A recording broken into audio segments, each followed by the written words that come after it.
আমার জীবনে নিয়ে যদি কেউ কিছু করতে চাই তাহলে আমি খুব চুজি, খুব না বুঝি। আমার জীবনের ভূমিকায় তো অরিত্র হিরো, সেই হিরোর ক্যারেক্টার বাঁচতে আমাকে ঋত্বিকদাকে ভাবতে হবে, ঋত্বিকদা করতে পারে খুব ভালো করে আই গেস। একটা এখানে নেক্সট যে কাজটায় যাচ্ছি সেটাতে আমার ইচ্ছে পূরণ হয়েছে। আমি এটা জানতামও না আমার ইচ্ছে পূরণ হবে। আমি ভীষণভাবে আনন্দ পেয়েছি, বিকজ আমাকে যে ক্যারেক্টারটার কথা ভাবা হয়েছে না, সেটা আমি ভেবেছিলাম যে যদি কোনো দিন আমি সুযোগ পাই আমি এরকম একটা ক্যারেক্টার করতে চাই। তো সেটা আমাকে ভাবা হয়েছে, সেটা বলবো না এখন, সত্যিই জানতে পারবে। বাট সত্যি কথা, একটা ইচ্ছে পূরণের দিকে আমি জাস্ট কালকে আগামীকাল থেকে আমাদের শুরু পা দিতে চলেছি। আমরা আমাদের অনেক বড় সিনিয়র অ্যাক্টররা যারা কাজ করেন তাদের কাছ থেকে শুনি কাজ করতে গিয়ে যে এখনকার ছেলেমেয়েরা কিন্তু রেসপেক্ট দেয় না, মানে ভীষণ কেমন একটা লাগে, এক ঘরে লাগে। তারা কিন্তু মানে যাত্রীর অভিনেতা অভিনেত্রী, কিন্তু তারা যখন একসঙ্গে রুম শেয়ার করে সেই স্পেসটা, সেই রেসপেক্টটা পাচ্ছে না। তাহলে ঔদ্ধত্যটা বেড়েছে এখন, মানুষের বাকশক্তি বেড়ে যাওয়ার আর ইন্টারনেটে হাতে পাওয়াই মানুষের ওই ঔদ্ধত্যটা বেড়ে গেছে যে আমি যাকে যা খুশি বলে দিতে পারি, আমার এগেনস্টে কিছু হবে না, আমার ইন্টারনেট ফ্রি, আমার পয়সা লাগছে না তো বলতে।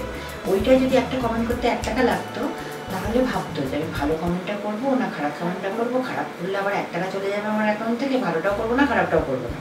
তো লাকি যে আমি গুরু হিসেবে অরিজিৎকে পেয়েছিলাম, সে আমাকে এতভাবে গাইড করেছে যে আমার ওই জায়গাটা আর আমাকে যেতে হয়নি, যে আমি মানে আমাকে শেল্টার পেয়ে গেছিলাম, আমি একটা গাইডেন্স পেয়ে গেছিলাম, একটা মেন্টর পেয়ে গেছিলাম। মেন্টরের আন্ডারে ছিলাম বলে আমাকে ওই জোনটায় ঢুকতে হয়নি যেখানে একদম একা শহরে আমি কি করবো বুঝতে পারছি না। ওটা আমার লাভ, ওটা সম্পূর্ণ লাভ।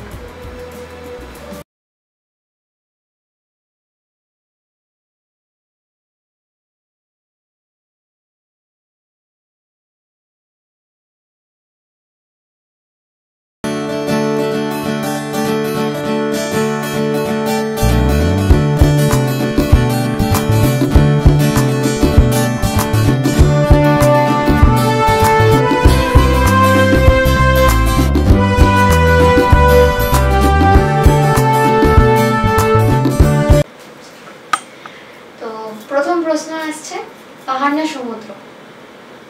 পাহাড়। মানে ঘুরতে যেতে চাইলে একা সোলো ট্রিপ হোক বা ফ্যামিলির সাথে পাহাড়? এটা 2 মাস আগে প্রশ্ন করলে সমুদ্র বলতাম, কারণ তার আগে আমি কোনোদিন পাহাড় দেখিনি। কিন্তু যেই মুহূর্তে আমি পাহাড় দেখেছি না, আমি জাস্ট হারিয়ে গেছি। 2 মাস আগে জীবনে কোনোদিন পাহাড় দেখিনি অ্যাকচুয়ালি। এটা হয়েছে মানে এত বছর ধরে শুটিং করেও এত কোনো পাহাড়ে শুটিং হয়নি না। আমি এতটা তাই জন্য মানে আমি ভারতবর্ষের সব সমুদ্র হয়তো আমি দেখে ফেলেছি, বাট আমার পাহাড়ে যাওয়া হয়নি কোনোদিন। এই জুন মাসে যে আমি পাহাড় ট্রিপটা করলাম, সোলো ট্রিপে করেছিলাম, তারপর না আমি হারিয়ে গেছি। আমি বারবার পাহাড়ে ঘুরে যেতে চাই, বারবার। পাহাড় আমাকে আলাদা একটা ডাইমেনশন দিয়েছে। মানে পাহাড় অন্য একটা কথা বলে, অন্য কথা বলে। এটা আমি বুঝতাম না যখন সবাই বলতো না যে তুই সমুদ্র বলছিস কারণ তুই পাহাড় দেখিসনি বলে। একবার পাহাড় দেখলাম না, হতেই পারে না, পাহাড় দেখলে আমার ভার্টিগো আছে, আমার হতেই পারে না। কিন্তু আমি যেই মুহূর্তে পাহাড়ে পৌঁছালাম না, মানে কোথাও একটা যে জটগুলো পাকিয়েছিল সেগুলো যেন হালকা হয়ে গেল, মানে আলাদা একটা অভিজ্ঞতা নিয়ে ফিরেছি পাহাড় থেকে। আচ্ছা, আগে দেখেছি ছোট হেয়ার স্টাইল, এখন দেখছি লং হেয়ার স্টাইল। কোন হেয়ার কাটটা বেশি স্বাচ্ছন্দ্য বোধ হয়, তখনকার সেই ছোট হেয়ার স্টাইল না এখন লং? স্বাচ্ছন্দ্যের দিক থেকে বলতে গেলে শর্ট হেয়ার তো অনেক স্বাচ্ছন্দ্যের, মানে ওটা তো অনেক কমফোর্টেবল, অনেক ক্যারি করতে সুবিধা, খরচা কম, টেনশন কম, শুকোনোর ঝামেলা নেই, জট পড়বে না, হেয়ার ফল হবে না, অনেক কিছু অ্যাডভান্টেজ আছে। কিন্তু আমার যেটা পার্সোনালি পছন্দ হলো লংগেস্ট হেয়ার। মানে আমি না কাটার পক্ষে, আমি কাটি না, যতটা বাড়ে আর কি। আমার লং হেয়ার আই লাভ, কারণ আমি কেটেছিলাম, যখন কেটে ফেলেছিলাম তখন একটা আলাদা মাইন্ড ফ্রেম ছিল। বাট এখন আমি আর কোনোদিন চুল কাটতে পারবো না। আমার একদম লং হেয়ারের উপর একটা আলাদা অবসেশন হয়েছে। আর লুকে এত কমপ্লিমেন্ট পেয়েছি আমি লং হেয়ারের ওপর, যে লুক চেঞ্জ হয়েছে এবং কাজ এসেছে আলাদা করে, মানে অনেক কিছু লুক প্রেফার করেছি, ক্যারেক্টার পেয়েছি আমি আলাদা করে। ওটাতে না আটকে গিয়েছিলাম, তো সেখান থেকে অবভিয়াসলি লং হেয়ার। আচ্ছা, তোমার সেটে মানে যখন তুমি অ্যাক্টিং করো অথবা তুমি বাড়িতে থাকার টাইমটা আমি অতটা বলছি না, তখন তো তোমার হাতের সামনে সবকিছু রয়েছে, কিন্তু যখন তুমি সেটে থাকো তোমার সেই ক্ষেত্রে ধরো খুব ক্লান্ত লাগছে, সেই মোমেন্টে মানে কোনটা তোমাকে বাঁচিয়ে দেয়, চা না কফি? সেটে আমি কফিটাই বেশি খাই, ব্ল্যাক কফিটা খাই উইদাউট সুগার। কারণ চাটাতে না, আমি যে চাটা খাই সেটা সেটে খেলে আমার অনেক রকম কমপ্লিকেশন হতে পারে, আর অনেক তামঝাম আছে, সবাই আমার মতো করে চা করতে পারে না। আমি চা নিয়ে খুব অবসেসড, মানে আমি চাটাকে চায়ের মতো করে খাই, পুরো কুল্লার চা হয় না, মানে বাঙালির যে ভাঁড়ের চা হয়, মানে তাতে দুধ থাকবে, প্রপারলি চিনি থাকবে, তাতে ভালো চা পাতা থাকবে, সেটা ভালো ফুটানো হবে, একটা কালার পারফেক্ট কালার হবে, সেটা কালো হয়ে গেলেও হবে না, ফ্যাকাশে হয়ে গেলেও হবে না, প্রত্যেকটা মাপে মাপে। সেই চাটা আমাকে সবাই করে খাওয়াতে পারে না। আমি চা নিয়ে ভীষণ পার্টিকুলার, আমি ভীষণ চা সুন্দর বানাতে পারি। তো সেই জন্য ওই অত তামঝাম করা যায় না বলে ব্ল্যাক কফি, অ্যান্ড ওটাই ইনস্ট্যান্ট আমাকে এনার্জি দেয়। আর তাছাড়া টগর করতে গিয়ে যেটা আমার হয়েছে, ওখানে তো চায়ের দোকান, ইন্ডাকশনও আছে, তো আমি শুটিং করতে করতে মাঝে মধ্যে নিজে চা বানিয়ে নিয়ে আমার বাড়ি থেকে নিয়ে যাই প্রত্যেক দিন। আর আমি এটা পরে শুনেছি, খুব ইন্টারেস্টিং জিনিস, আমি বাড়ি থেকে প্রত্যেকদিন চায়ের বাটি, ছাঁকনি, চামচ, কাপ, আরও কাগজের অনেক কাপ, আমার নিজের কাপ, অ্যান্ড চিনি, যা যা ব্ল্যাক কফি, সমস্ত কিছু নিয়ে যাই। ওকে, অ্যান্ড ওই চায়ের দোকানটা রেখে দিই। ইভেন আমার ড্রাই ফ্রুটস থেকে আরম্ভ করে, ফ্রুট থেকে আরম্ভ করে, জুস থেকে, ডিটক্স ওয়াটার সব আমার ওই দিকে, মানে টগরের চায়ের দোকানে ডিটক্স ওয়াটার থাকতে পারে না, তো সেগুলো লুকিয়ে এক সাইডে রাখা থাকে। বাট যেহেতু ওটা চায়ের দোকান, ওখানে খাওয়া দাওয়ার থাকে, তো আমি আমার খাওয়ার দাওয়াগুলো ইন বিটুইন শর্টস খেতে থাকি, এবং আমি লিটারেলি চা বানিয়ে ওখানে সবাইকে ব্ল্যাক কফি বানিয়ে সবাইকে সার্ভ করি, আর আমি নিজেও খাই। তো এটা একটা ট্রেন্ড হয়ে গেছে যে টগরের চায়ের দোকান খুললো মানে সবাই ব্ল্যাক কফি পাবে। হ্যাঁ, ইন বিটুইন ব্রেকের মধ্যে মধ্যে আমার কিন্তু ব্ল্যাক কফি হচ্ছে। তো এটা আমি পরে শুনেছি যে আমাদের লেজেন্ড সুচিত্রা দেবী চায়ের সমস্ত সরঞ্জাম শুটিংয়ে নিয়ে যেতেন এবং সবাইকে চা করে খাওয়াতেন। এটা আমি শুনলাম যখন আমি টগরের চা করে খাওয়াতি, তখনই একজন আমাকে বললেন যে এটা উনি করতেন। আমি কি বলছো, একটু ধৃষ্টতা হয়ে যাবে, আমি সবাই বলবে নকল করছি, কিন্তু আমি অজান্তেই করেছিলাম। কারণ আমার চা খাওয়ার একটা মানে খাওয়ানো হলে ভালো চা খাবো, হ্যাঁ ভালো খাবো, আদারওয়াইজ যদি ব্ল্যাক কফিও খাচ্ছি আমার মনে হয় আমার এনার্জি ডাউন হচ্ছে, তাহলে কি সবারই হচ্ছে, সবাইকে দিয়ে খাই, তো প্রত্যেকে কফি হলো, এই কফিটা পাওয়া যাবে নাকি টগরের, তো এইটা চলে। কিন্তু ওখানে কিন্তু দাম দেয় না কেউ, সবাই ফ্রিতে কফি খেয়ে যায়, লেখা আছে কফি 10 টাকা, কিন্তু কেউ দেয়নি আজ পর্যন্ত।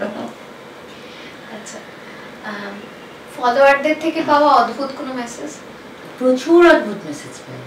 আমি আপনার পায়ের দাস হয়ে থাকতে চাই। আমি না বুঝতে পারি না এটা কি করে যাবো, আমি আপনার বাড়ির চাকর হতে চাই। এইগুলো খুব অদ্ভুত। তারপর কি, আমি আপনার চরণে সমর্পণ করলাম নিজেকে, আমি আপনাকে পুজো করতে চাই। এই জিনিসগুলো তো খুবই অদ্ভুত অদ্ভুত। তারপর কি, আমি আপনার সার্ভেন্ট, এই ধরনের, ঠিক আছে, এই ধরনের প্রচুর মেসেজ আসে, খুব অদ্ভুত অদ্ভুত, যেগুলো আমি বুঝতে পারি না। অ্যান্ড আপনি আমাকে ইগনোর করছেন তো, আপনি সেলিব্রিটি বলে, এইটা খুব কমন, এটা সবাই পায়। আপনি সেলিব্রিটি তাই আপনাকে ইগনোর করছেন, ঠিক আছে, এই মানে কোনো হাই হ্যালো নেই, জাস্ট বলে যায় বলে যায় বলে যায় বলে যায়। তারপর ম্যাম আমার খুব দরকার আপনার সঙ্গে, খুব দরকার, আমি ভেবেছি কিছু এমার্জেন্সি। তারা বলছে যে হ্যাঁ বলুন, এই যে আপনি আমাকে রিপ্লাই করলেন, এটাই আমার দরকার ছিল, ঠিক আছে, এইরকম। তারপর আপনার বাড়ি ওখানে, আমি দেখে নিয়েছি, ঠিক, এটাও মেসেজ এসেছিল আমার কাছে, আমি ঠিক দেখে নিয়েছি আপনার বাড়ি কোথায়, আপনি বলবেন না তো কি হয়েছে, আমি দেখেছি আপনার বাড়ি কোথায়, এই ধরনের মেসেজ। আর ভালোবাসার মেসেজ প্রচুর পাই, ওটা তো মানে খুব আমি ব্লেসড। আমার প্রত্যেক দিন এত আশীর্বাদ পাই, এত ভালোবাসা পাই, আমার দর্শকরাই হয়তো আমার চাবিকাঠি আমার সাকসেসের, কারণ ওনারা এত ব্লেসিং দেয় না আমাকে, ওই ব্লেসিংগুলো তো ইউনিভার্সে ঘোরাফেরা করছে, ওগুলো তো আমার কাছে আসতে বাধ্য ওই ব্লেসিংসের জন্য। কিন্তু উইয়ার্ড মেসেজেস আমি প্রচুর, এই যে এরকম চরণের দাস, আমি না আজ পর্যন্ত বুঝতে পারিনি চরণের দাস কী করে হওয়া যায়, একটা মানুষ কী করতে চাই, আমি আপনার বাড়ির সার্ভেন্ট হতে চাই, আমি আপনার বাড়ির কাজ করে দিতে চাই, আমি আপনার বাড়ির ঘর মুছে দেবো, আমি আপনার বাড়ি রান্না করে দেবো, অনেক আসে এরকম। তাও তোমাকে যদি দেখতে পাই একটুখানি চোখে দেখা ওটা দেখি চোখে আমি জানি না আমার রান্না করে কি হবে, ওই তোমার সাথে মানে কথা বলতে পারবে, একটু দেখতে পাবে, তাই আনন্দ পাচ্ছে তো মানে হয়। আচ্ছা, এই গেল একটা পার্ট। আর হচ্ছে তুমি মীরা চরিত্রের কথা যখন বলছিলে যে তুমি চরিত্রের কোনো সংলাপ ছিল না, তুমি সেটাকে গান দিয়ে চরিত্রটা ফুটিয়ে তুলেছো, তার মানে তুমি গান ভালোবাসো, প্রচুর ভালোবাসি। এবার প্রিয় গায়ক গায়িকা একটু যদি বলতে। আমি না প্রচন্ড পুরনো গান শুনি, মানে আমার না প্লেলিস্ট আমি বেরোতেই পারিনি, পুরনো প্লেলিস্ট থেকে বেরোতেই পারিনি। আমি ভীষণ হেমন্ত মুখোপাধ্যায় শুনি, আমি ভীষণভাবে লতা মঙ্গেশকর, তো সবার প্রিয় কোনো কথাই হবে না সেটা নয়, বাট আর.ডি. বর্মন, হেমন্ত মুখোপাধ্যায়, সন্ধ্যা দেবী, আরতি মুখোপাধ্যায়, এইগুলো হলো বাংলা হিন্দি মিলিয়ে। এবং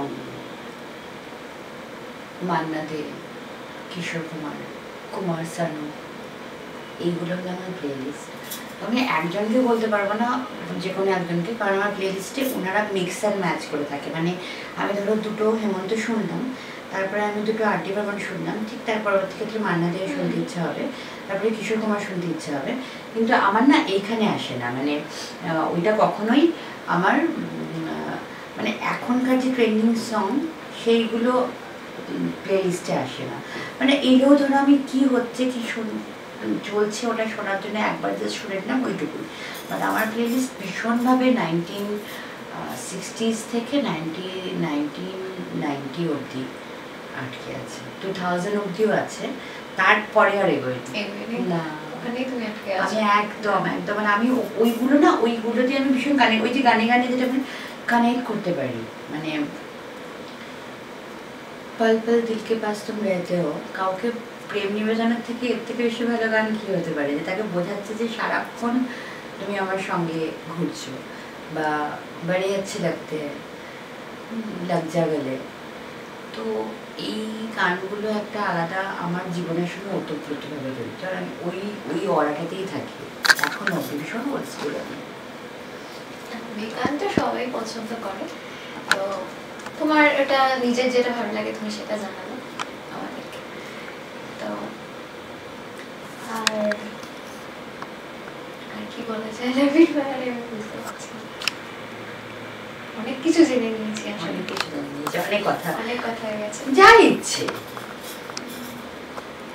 মানে আমার লিস্ট শেষ, এবার লিস্টের বাইরে ইচ্ছা করছে কথা বলতে, ইচ্ছা করছে কিছু প্রশ্ন, কিন্তু মাথায় আসছে না। ওয়েস্টার্ন না ইন্ডিয়ান? প্রথম কাউকে ইন্টারভিউ করছে যে র‍্যাপিড ফায়ারের কোশ্চেন বলে দিচ্ছে, এই ওয়েস্টার্ন না ইন্ডিয়ান, তুমি ভাবতে পারছো? ওই তো বললাম তোমার থেকে আমি কিছু শিখছি। ওয়েস্টার্ন না ইন্ডিয়ান সেটা উত্তর তুমি জানো? ইন্ডিয়ান। কেউ বাড়িতে শাড়ি পরে ইন্টারভিউর জন্য বসে থাকবে, বা যেখানে আমাকে দেখবে শাড়ি পরেই দেখতে পাবে। আমি ভীষণ শাড়ি পরতে ভালোবাসি, ভীষণ মানে ভীষণ।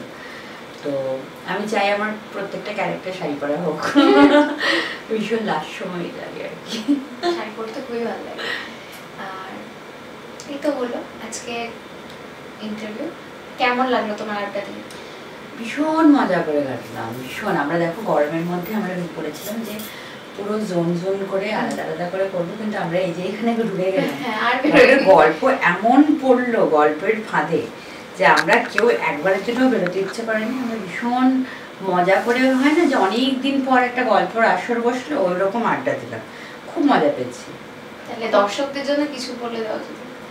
দর্শকরা আমাকে ভালোবেসে যাক, আর তার সাথে সাথে ওদেরকেও ভালোবাসা দিক। ভালোবাসাটাই হলো সব কিছুর মূলে, মানে কোনো কিছুই ও যে ইন্টারভিউ করছে বা আমি যে বলছি সেগুলো না, মানে কোথাও গিয়ে ওই ভালোবাসার জন্য আটকে আছে। ভালোবাসা পেলে এইটার সার্থকতা। এই যে আমরা এতক্ষণ ধরে কথা বললাম, তুমি এতক্ষণ প্রশ্ন করলে, তোমরা যে এত দূর থেকে এলে, আমি যে আজকে বসলাম, প্রত্যেকটা জিনিস দর্শকের ভালোবাসার উপর ডিপেন্ড করে আছে। ভালোবাসাটা দিয়ে যেতে হবে, মানে ক্রাইসিস করলে চলবে না ভালোবাসায়, এইটুকুই দাবি। মানে আমরা চাইছি আপনারা যে কৃতজ্ঞতাটা প্রকাশ করেন নিজেদের মনের মধ্যে, সেটা যেন একটুখানি এগিয়ে এসে আমাদেরকেও জানান, যে আমরা একটু লিখে জানালে অনেক মোটিভেশন পাওয়া যায়, অনেক এনকারেজমেন্ট পাওয়া যায়। আর এনকারেজমেন্ট দেওয়ার জন্য কিচ্ছু দরকার হয় না, শুধু ইচ্ছে দরকার হয়। আর জানবেন যে আপনাদের একটা এনকারেজমেন্ট অনেকের জীবনে অনেক কিছু মোড় ঘুরিয়ে দিতে পারে। তো সেই এনকারেজমেন্ট দেওয়াতে মানে কোনো নকৃপণতা এবং একটা মানুষের ভালো মন্দ তার অনেক কিছুর ওপর ডিপেন্ড করে থাকে একটা ছোট্ট ছোট্ট এনকারেজমেন্ট, সেগুলো যেন মানে বজায় থাকুক, ওইগুলো খুব দরকারি, খুব দরকারি। অনেক অনেক থ্যাংক ইউ, ধন্যবাদ। মানে এত সুন্দর করে আমাদের আজকের দিনটা কাটলো, সুন্দর একটা আড্ডা হলো। অনেক ভালো অনেক ভালো ভালো কাজ করো তুমি, অনেক ভালো থাকো। ওটাই ওটাই আশীর্বাদ করো, কাজের মাধ্যম দিয়ে বেঁচে থাকতে চাই, ওটাই হলো আসল মজা। ঠিক আছে, আপনারাও দেখতে থাকুন, আমরা পরবর্তীতে আরো অনেকজনের ইন্টারভিউ নিয়ে আসছি, তাদের সাথে আড্ডা কি দিচ্ছি না দিচ্ছি সে সমস্ত শেয়ার করছি। দেখতে থাকুন আমাদের চ্যানেল, আর অবশ্যই কেমন লাগলো জানাতে ভুলবেন না, লাইক করবেন আর সাবস্ক্রাইব করবেন যদি চ্যানেলে নতুন হয়ে থাকেন। কিছুক্ষণ আরো না হয় রহিতে কাছে।